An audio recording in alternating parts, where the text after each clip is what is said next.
mu bantu bose bagendanye na Yesu hari uwigeze asonza numwe mutara Yesu abantu bose bagendanye yaravuze nk'umugabo yitwa Yuda yagendanye igundira ry'amafaranga ahagaze niwe yagira turune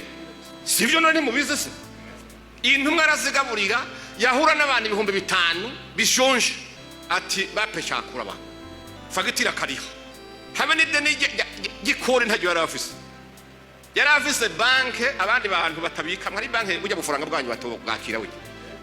zakira amafaranga afadika ninde mutunzi wundi aragira banke mu nda y'urufi mu nda y'ifi ninde bandi bayajana mu Suisse hano ngo mayire y'ahantu babika bifaranga ariko Yesu habe na nimero do konte yayo gushika ubu nta muntu arayimenya nimero ariko yabwiye Yuda ninde yabwiye ngo agende kuruzi ati gene ifi ya mbere muhura namaze kwirungikira ubutumwa murahura icyo ishikora guzishitse irasama ukore mukanguza n'amafaranga undihira ikori urihire nabo tugendana bose uwo muntu yaramukire shapo none nawe ntari mu ijuru je kwa hazoba ahari kariho ngomba kuba uwo muntu nakize Aburahamu sokuruza ukwizera wacu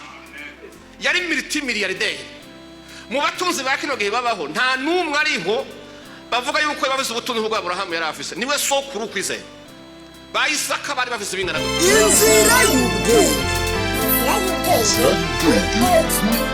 Thanks for watching.